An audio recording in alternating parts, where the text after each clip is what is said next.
Halo, perkenalkan kami dari Teknik Elektro Universitas Diponegoro akan mengajak teman-teman semua nih untuk membahas salah satu topik menarik pada fisika material, yaitu strain silicon. Terus, apa sih itu strain silicon? Bersama saya, Irwan Hidayat, dan keempat teman saya akan mengajak teman-teman semua membahas lebih lanjut apa sih itu strain silicon. Yuk kita bahas.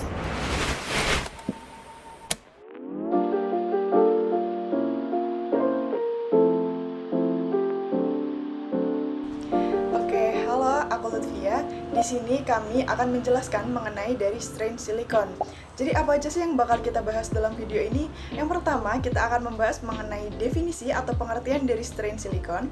Kemudian ada jenis-jenis dari strain silicon. Yang ketiga ada stress study dari silikon itu sendiri. Kemudian yang terakhir adalah manfaat-manfaat dari strain silicon. Oke, yang pertama kita akan membahas mengenai pengertian atau definisi dari strain silicon.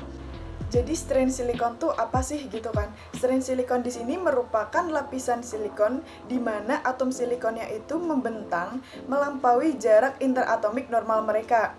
Nah, hal-hal kayak gini itu bisa terjadi atau bisa dicapai dengan cara meletakkan lapisan silikon di atas substrat silikon germaniumnya atau SiGe-nya. Nah, sehingga menyebabkan hubungan antara atom silikon ini menjadi membentang sehingga atom silikon ini tadi menegang gitu.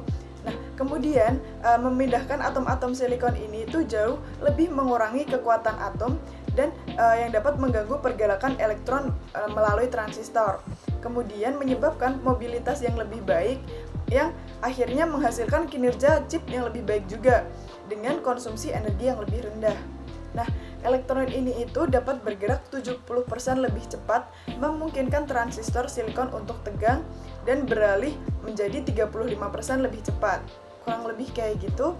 Mungkin selanjutnya akan dijelaskan mengenai jenis-jenis dari strain silikon itu sendiri.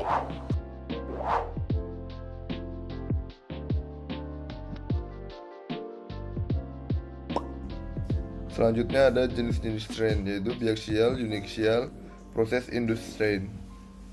Yang pertama ialah biaxial strain. Biaxial strain terjadi ketika suatu bahan dikenakan tekanan dalam dua arah yang saling tegak lurus. Biaxial strain dapat membuat bahan terdeformasi dengan cara yang kompleks dengan perubahan bentuk dan volume.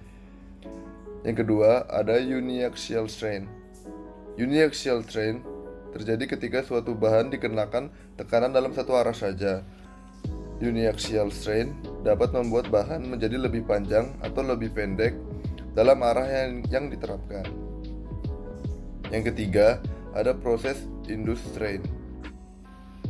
Proses induced strain terjadi ketika suatu bahan mengalami deformasi selama proses manufaktur seperti rolling, forging, atau extrusion. Proses induced strain dapat membuat bahan menunjukkan sifat mekanik tertentu, seperti peningkatan kekuatan atau peningkatan keuletan. Pemahaman tentang jenis-jenis strain ini sangat penting dalam ilmu bahan dan teknik material, karena dapat membantu para ilmuwan dan insinyur untuk memahami perilaku dan performa material dalam berbagai aplikasi, serta dapat membantu dalam pengembangan teknologi dan inovasi baru.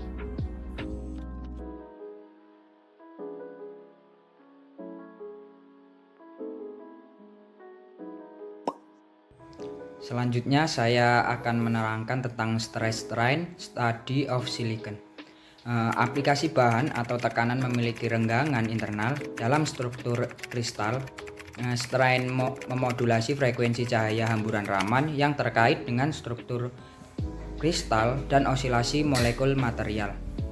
Fitur hamburan Raman merupakan hamburan inelastis sehubungan dengan hamburan Rayleigh yang merupakan hamburan elastis sinar laser dengan frekuensi yang sama dan dengan sinar Rayleigh. Yang pertama, spektroskopi Raman adalah alat yang ampuh untuk studi renggangan tegangan. Hal ini digunakan untuk studi tegangan renggangan dan teknik pencitraan Raman memungkinkan untuk mendapatkan tegangan renggangan. Dalam kristal renggangan internal, cahaya hamburan Raman memiliki penggeseran frekuensi dibandingkan dengan kristal tanpa renggangan. seperti gambar yang ditunjukkan di samping ini, bahwa cahaya hamburan Raman dari aplikasi silikon atau tegangan dinyatakan sebagai WS1, digeser ke sisi frekuensi tinggi dibandingkan dengan cahaya hamburan Raman dari silikon yang tidak direnggangkan, dinyatakan sebagai WS2. Silikon memiliki mode optik mode T2G pada 520 cm pangkat min 1, puncak 520 cm pangkat min 1 sensitif terhadap renggangan kristal, dan diketahui bahwa noda tarik atau tekan membuatnya bergeser ke sisi frekuensi rendah. Selanjutnya, yang kedua, perhitungan noda dengan jumlah penggeseran puncak. Jumlah penggeseran puncak 520 cm pangkat min 1 ini secara linear meningkatkan dengan jumlah renggangan. Kemudian, dengan struktur besarnya penggeseran bilangan gelombang secara tepat, kita dapat mengetahui jumlah renggangan yang akurat. Untuk pengukuran jumlah penggeseran bilangan gelombang yang akurat, diperlukan spektrometer dengan resolusi spektrum yang tinggi. Dengan membuat dispersi gizi dalam spektrometer menjadi besar, kita dapat menyiapkannya, sehingga kita dapat menentukan posisi puncak dengan menganalisis data spektrum yang diperoleh spektrometer dengan pemasangan puncak. Kemudian kita dapat mengevaluasi renggangan di area iluminasi laser dengan menghitung jumlah penggeseran puncak antara posisi puncak yang ditentukan secara eksperimental dan posisi puncak silikon yang tidak direnggangkan, seperti gambar yang tertera pada di samping ini. Terus yang ketiga, pencitraan renggangan silikon. Cacat dan renggangan pada kristal silikon dapat dideteksi dengan pencitraan Raman. Gambar di samping menunjukkan gambar goresan pada substrat silikon. Puncak Raman pada 520 cm, digeser renggangannya yang diinduksikan dengan menerapkan tekanan ke dalam isi kristal. Dengan mengontraksi jumlah penggeseran puncak ke dalam sebuah gambar, kita dapat mengamati distribusi renggangan. Bagian kuning pada gambar tersebut menunjukkan penggeseran ke sisi frekuensi yang tinggi. Terlihat jelas pada gambar bahwa isi kristal direnggangkan oleh tegangan tekan dan tarik di sekitar goresan. Raman Touch dapat mendeteksi dan mencitrakan penggeseran puncak urutan 0,1 cm. Raman Touch tersedia untuk pencitraan Raman dari silikon tegangan dan film silikon tipis.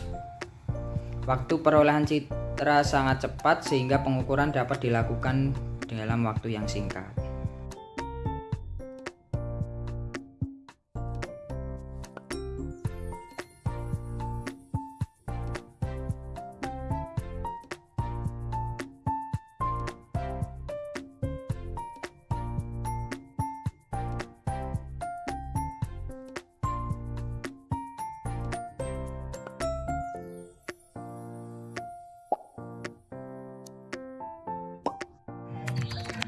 Strain silikon adalah teknik dalam industri semikonduktor di mana struktur kristal silikon disesuaikan untuk menciptakan tegangan mekanis dalam material tersebut. Teknik ini memberikan beberapa manfaat dan fungsi penting, termasuk 1. Meningkatkan kinerja transistor. Tegangan mekanis yang diberikan pada tegangan silikon mengubah sifat elektronik material, kemungkinan transistor bekerja secara lebih cepat, lebih baik.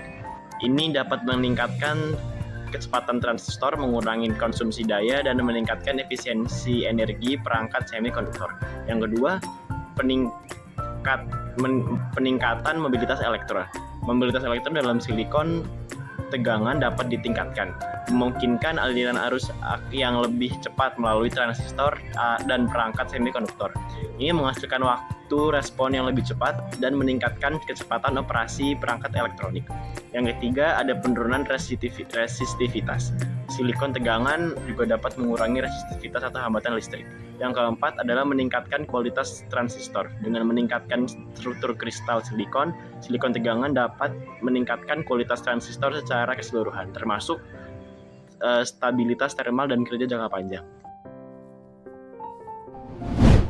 Oke, jadi itu pembahasan kita mengenai strain silikon, yang mana dari pembahasan kita tadi didapatkan definisi dari strain silikon, yaitu suatu lapisan dari silikon yang mana atom-atom dari silikon tersebut membentang melampaui jarak interatomik mereka. Kemudian kita juga membahas berbagai macam jenis dari strain silikon, yang mana yang pertama ada biaxial strain, kemudian yang kedua ada uniaxial strain, dan terakhir ada process induced strain. Kemudian kita juga membahas berbagai macam jenis dari strain study dari strain silikon. Kemudian terakhir kita juga membahas dari berbagai macam manfaat dari strain silikon itu sendiri. Oke, cukup sekian dari pembahasan kita mengenai strain silikon. Semoga apa yang kita bahas tadi dapat menambah ilmu dan wawasan kita, serta berguna dan bermanfaat bagi kehidupan kita. Saya mewakili teman-teman pamit undur diri. Jika ada yang ingin ditanyakan atau ingin berpendapat, silakan tulis di kolom komentar ya. Cukup sekian dan terima kasih.